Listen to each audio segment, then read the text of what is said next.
You guys get tuned in. We are talking again here with our studio manager Ashley Suski about her journey, what led her to MP, and even prior to MP, the things that she struggled with and how she can kind of help you guys with some of the struggles that you might be facing too. So with that being said, let's just hop right into it. So Ashley, I want you to take a second to introduce yourself, and then I want you to walk us through your prior health concerns that you had.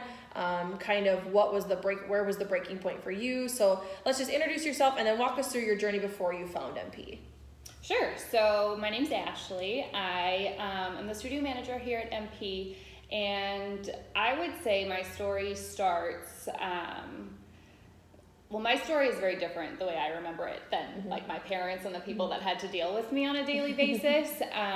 But I always struggled with like depression and anxiety. I never really had terms for those feelings because no one really talked about it. And not in a bad way. I just think as a society, we just don't bring those terms up as often as we should. And I eventually ended up having 2 hospitalizations. Like I got really, really low points in my life. And my mom took me to the hospital one time and she was like, nope, you have to be here. Another time I did pretty much take myself in, and it changed my life. I got diagnosed with bipolar disorder. Okay. That was like the most detrimental but like relieving thing to ever happen, to have like a name for your experience and to know like, yes, I'm crazy, but not just crazy. I have something wrong with me. There's something we could do. There's steps we could take to help me. Right. That was huge. Okay. Yeah. So how old were you when that happened? I want to say 24 or 25. Okay, so you were in your 20s when that happened, and how soon before that was like between your first pregnancy and that diagnosis? Like what was the time difference between you were diagnosed and then you got pregnant? I probably got pregnant within 6 months of being diagnosed. Okay, so it wasn't a very long time between not that at all. And okay, so you were diagnosed with bipolar at a young age, and talk to us about how you learned about that that experience, how you learned about your diagnosis and what that taught you about how your life was going to be moving forward from that point. So probably the hardest thing about it was trying to figure out where the diagnosis ended and I began. It was so tough to think, like, because they give you a list of symptoms, a list of like traits of things that you go through, and you're just kind of like, okay, I've been this way my whole life. Is that me, or is it because I'm bipolar? Right. So that was, that was super overwhelming. And then what was the second part? No, I just wanted to know like how you kind of learned about your diagnosis and how that kind of changed the way you lived your life from I did like a lot of reading on it. That's dangerous and informative, but I also sought the help of like mental professionals. Okay. I thought that was huge. I know it took me a really long time to find a psychiatrist that I liked, which I think is sometimes the hard part for people, because you want to find someone you can build a rapport with, someone that you can trust, because you're basically trusting them to help you live a typical, I won't say normal, I'll say a typical life, just with the challenges that you're facing. Right. Okay.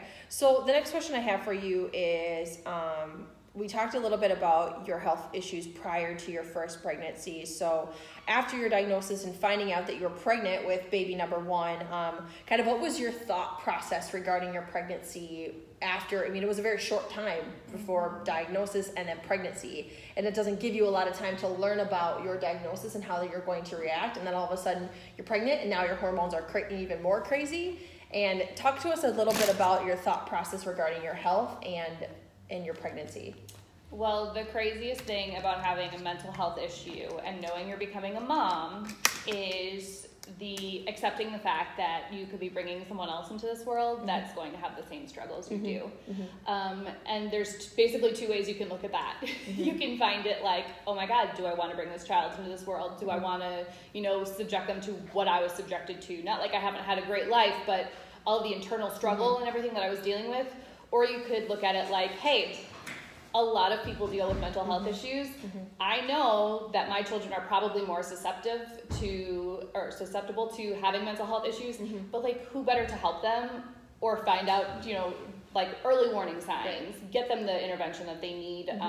Like don't struggle with it for years unknown like I did. Right. So if you guys are just tuning in, I know we kind of cut out there on Facebook. We're talking to Ashley Suski. She is our studio manager here at Midwest Performance. We're kind of talking to her today about her health journey, her early diagnosis with bipolar disorder at the age of 24, moving into pregnancy just 6 short months after her diagnosis with her first child. She just kind of talked to us a little bit about how she worked through that as a mother who knows that the possibility of her children having the same diagnosis or issues that she has, that they could possibly have too, and how she kind of worked through that. So if you guys could show us some thumbs up, if you guys can hear us and you can see us, thumbs up, hearts, likes, love, we love all of that stuff. Amy's on, good to see you guys. So with that being said, Ashley, talk to us about your first pregnancy. Let's just talk about it. Let's talk about, because I'm sure we're going to get a lot of moms who are going to be watching this or watching the replay and are going to be like, man, I have depression or anxiety and all of these things, and I'm a first-time mom too. Like, walk us through that 9 months of pregnancy with bipolar and it being your first baby. Yeah, so when I got pregnant, it was just like me and the baby. So I was 24 years old, so I decided that I was going to have the baby, and it was just going to be me and him. So that was already added stress on top of all mental health issues that I was already experiencing. And then I was always one of those people that was in shape because I just did activities that kept me fit. And so I was like super spoiled, like 110 pounds soaking wet, like just nothing, like I really couldn't gain weight until I got pregnant. And then I gained 80 pounds. Oh, wow. Like 80 pounds. 80, not 18, like nothing. Like when I had that baby, the doctor was like, they weighed me and I was like, why am I only down 8 pounds? They're like, well, your baby was 7. So where did you think this was coming from? So at like 9 months I was over 200 pounds. Like it was crazy. It was drastic, and it was like really fast too. So talk to us about, was it a mix of just like having it being your first pregnancy and wanting to eat whatever you wanted to eat? Was it a mix of maybe just hormones, things like that? Like, what do you think led you to have kind of maybe what some would call an unhealthy first pregnancy? Yeah, so it was definitely a lot of like the stress, the depression, like not really. I was basically just trying to get by with what I had. I had just like found out I was pregnant, just found out I was bipolar. Like there were so many things going on in my head. But I had also started taking a new medication. So I think that medication is part of the reason I have had problems losing that weight. Like a lot of people just think like, oh, I eat too much. Oh, I like don't exercise. It's like, no, like sometimes there's things that you're putting in your body too that are going to make your journey a lot more difficult. Right. Okay. So it kind of had a lot of cards stacked up against you, which I'm sure some of the people who will watch this are probably going to be facing the same issues and things like that. So let's talk about how you stayed positive through a lot of negative things that happened within that 9 months of your life, because like you said, you knew you were going to be a single mom. You knew you already had the bipolar diagnosis. Now you're gaining weight at a rapid rate when you were already small. That's a lot of negativity that could potentially be something that would throw somebody else off. How are you able to make it through that without going crazy? So I don't know what it is about me. I have this like optimism that's almost like a flaw. I can find pretty much the silver lining in everything. It can be a blessing and a curse because I tend to minimize like problems that I'm actually having, but it really helps with my mindset. Just to like, if I just try and turn it around, if I try and find one positive thing that's coming out of this, like a baby, like a brand new baby boy. Like I know so many women that have struggled and were like stressed and just depressed, like because they were pregnant, they didn't know how their life was going to go, like they didn't have a man in the picture, and then you have this baby and it's just this giant blessing, and literally you can't imagine anything else without this baby in your life. So what I do is I always just try and find one positive thing, like even if it is the lamest and just most unrealistic excuse to like make something positive. It helps so much. Like, it just seeing it in a different light just for like a millisecond right. turns the whole thing around. Right, exactly. So for those of you who are just tuning in with us, we are talking to Ashley Suski. She is our studio manager. She's walking us through kind of a pretty crazy life that she started out with at a very young age, from being a single mom, having her bipolar diagnosis, and kind of working to stay positive and uplifted and upbeat through that. And so if you guys are getting some value out of this, if you're enjoying the conversation that we're having with Ashley, if you guys could give us some thumbs up. We love the thumbs up and the hearts and the likes. I see Priya, you're on. Amy, you're on. Ladies, what's up?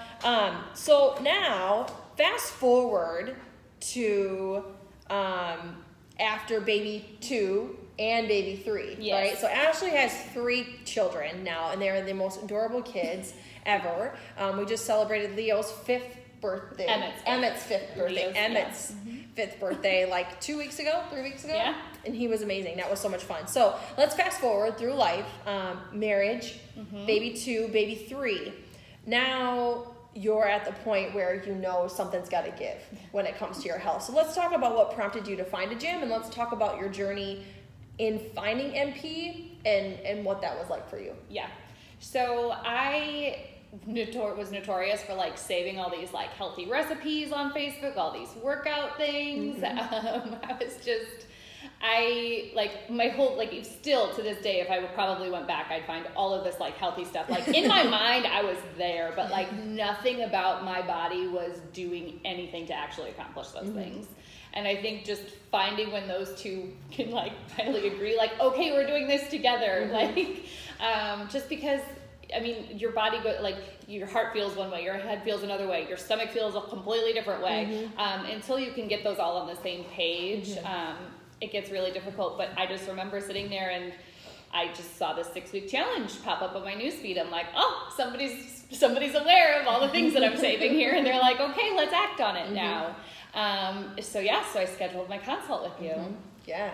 So Ashley came to us through our 6-week challenge, which is something that's super popular. It looks like Sam, we got a comment from Sam on there. I can't really read it, but we'll read it in a second, but it's got a heart on it, so it must be nice. Hey Sam, what's up? So if you're just tuning in, we're talking with Ashley today about her fitness and health journey through a lot of mental illness issues and 3 kids. And now we're to the point where she has realized that saving healthy recipes and pinning at-home workouts on your Pinterest pages does not typically work. The pounds do not come off that way. Especially if you lack that internal motivation and you lack that accountability. So now she's talking about how she found our 6-week challenge. So an ad popped up on your Facebook. Yes. Right? It was like the stars aligned. Yep. And somebody said, Ashley, you need to click on this. She clicked on the 6-week challenge ad, and she actually came in and met with me. So let's reminisce a little bit about the day that you came in and met with me. You came in with a friend. I did. Right. So let's talk about the meeting. Let's talk about how that went, because this is a very interesting story that happens very, very often, but Ashley came out on the other side of this scenario. So let's talk about that scenario. Yeah, so I came in with my friend. She was like, I can't believe you're making me do this. What are you signing us up for? I'm like, it's just a consultation. We'll just go. We'll hear what they have to say. So she's like, okay, fine, let's go. So we went and we sat down. They went over all the details, and I got up and I walked out. I was like, she did. Nope, I'm good. I can't afford it. I can't, I can't commit to this. I just walked out, and as I'm walking to my car, and my friend's now the one who's like, oh yeah, we should totally do this. I'm like, wait a second, no. I had you on my side to say, like, now I'm with you. Like, I don't want to do this anymore. And there was one thing that stuck out though from that post, as I was literally about to open my car door to drive away, and it was, if you're sick of making excuses, like we don't want people that make excuses. And that's always been one of my least favorite things about myself. I make constant excuses just to not get things done, to like put something off. And I was over it. So I remember I turned around and I walked back in. I was like, can I do a payment plan? Like, is there anything I can do? Can you work with me on this? And that was all she wrote from there. That's exactly how it went. So to recap, so Ashley came in for her 6-week challenge meeting with me, and she basically said, I can't afford to do the security deposit. I can't afford to do it. And she left. And then she came back in and she was like, can you work with me? And I was like, well, yeah, of course. I mean, I'm never going to tell you no, right? So she was the person that literally, some people it takes weeks for them to realize that they make excuses. It literally took you like a 100-foot walk to your car. Maybe 31 years, yeah. but well, 31 years prior. But then it was that switch right there. I was like, no, you have this opportunity. Like, stop throwing those opportunities away. Like, I feel like we do that all the time. Like, an opportunity presents itself and then we don't take advantage of it, and we just sit there and in our head we give all these reasons we didn't do it. Like, no, it wasn't the right time. No, it wasn't this. Like, we get give up the most random excuses for things that we just don't want to commit to because we're just not ready for it. We just know it's hard. Like, the amount of people that are so disappointed in me when they go, oh my God, what are you doing? And I'm like, I'm eating right and I'm exercising. Right. No, like, what fad diet are you on? What pills are you taking? I'm like, those aren't a thing. They don't work. Yeah, they don't work. So let's talk about, so you found MP. She joined the 6-week challenge. Funny thing is that her friend didn't, so I don't need to call her friend out Rachel. at all. But, so Ashley joined her 6-week challenge. She finished the 6-week challenge, and she actually decided to become a member during her 6-week challenge. It was something that she just felt very strongly about. So let's talk about the challenge. Let's talk about all of the things that you went through. Let's talk about the mental challenges, the physical challenges, and then let's talk about the outcome and your results, because she had some pretty amazing results. So let's talk about that.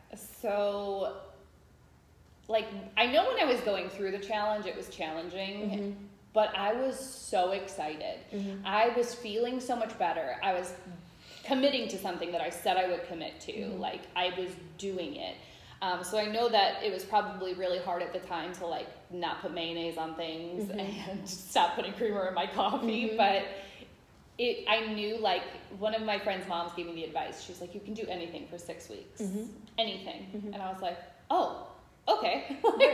That's a really good point. I probably can. And like, long scheme of things, that's the shortest amount of time I probably ever had to commit to something in my life. Like, I'm already committed to my children for the next 18 some years, and my husband for life. So it was like just accomplishing those things. Like, I put a background on my phone that said, like, it says, stop yourself from stopping yourself. And I was just over those excuses. And so when I realized that I was doing that, and then, like, the clarity I was getting from from the workouts, like, just mental clarity, like, not even physical fitness, I was just feeling like on top of the world. Yeah. So I remember, if you guys are just tuning in again, I know some of you guys are new to the conversation here. We're talking with Ashley Suski. She is our studio manager, but she was a member prior to this, so she's kind of walking us through that journey. We're talking about her 6-week challenge journey right now. If you guys are getting some value, I see Lauren and Sarah, you guys are on. We'll take some hearts and I see some hearts and likes. That's awesome. So let's talk about, so Ashley kind of recapped her journey through the challenge, and it wasn't necessarily more of a physical successes. You did have some physical success, but the mental and emotional success and that kind of stuff stuck out to you a lot more. I remember we were friends on Facebook, and every day Ashley was like, I don't know who this person is. I don't even know who I am anymore. Like, I'm not even myself because this person is nuts. And all of her friends would be like, Ashley, who are you? Like, we don't even know you anymore, because all of a sudden she was working out, she was eating right, she was getting great results, she was in the gym and really committing to herself, which is a testament to when you stop stopping yourself from doing the things that you want to do in life, it changes your whole world. And it completely does a 360 on everything. When you get out of your own way, it's crazy, because some people think it's like physical things that are in their way, but it's not. It's just you. It's you, and your excuses are the only thing that's stopping you from getting the results that you want, right? It literally feels like the most complicated decision in the entire world to stop yourself from stopping yourself, and then you do it, and it's the easiest thing you've ever done. Like, it's like a light bulb. Like, the minute you just turn off that switch, like, it's done. Yeah, and I think that's amazing, because there are going to be a lot of people who watch the replay on this, or who are watching this, that can relate or will relate at some point in time with that testament. And it might take them weeks, it might take them months, it might take them years to realize it, but when they do, they're going to be like, man, that girl I watched on Facebook was totally right. So now that we found MP, you joined MP, you lost, was it 17 pounds? Yeah, something like that. Yeah, 17 pounds in her 6 weeks. It was like 3 or 4% body fat, I'm pretty sure. She did amazing. She did an amazing job in her 6-week challenge, but I don't think that what stood out for me was the physical results. It was the mental. It was the total change in perspective for you on life in general, and the perspective on your health and fitness. Yeah. I want to talk just briefly, because you are a mom, and I want to talk about mom guilt. Okay. Nope. I don't do it. I don't subscribe to it. I don't know. If you feel guilty about anything you do as a mother, come talk to me. I will watch it right away for you. We're done. So that happens a lot, and I see it a lot just because of the people that I've met through the numerous challenges that we've done. That I get that a lot. It's always, but my kids, and I can't leave them, and my husband or my spouse, they need me to make dinner, and blah, blah, blah. Like, Ashley is the person in this world that does not that she does not love her children, because she loves her children and her husband unconditionally. And she'll be the first person to tell you that, and you can totally tell that when you talk to her about her family. But she also knows the importance of her own self, her own mental clarity, and her own physical clarity, that if she is not physically and mentally well, she cannot physically and mentally be well for her family. So mamas, I don't care if you're a fur mama, anything, like, you are a better you when you are taking care of yourself. And when you're taking care of yourself, you're a better mother, you're a better wife, you're a better fellow human. Like, that's just what it comes down to. Like, you can't keep sacrificing everything for other people, because there's going to be no more of you left to give. And then what? So take care of yourself. Right. I think if you like that statement, I want some hearts and some likes on that, because that is a testament right there. It's something that we see as a women's fitness facility. We see it all too often.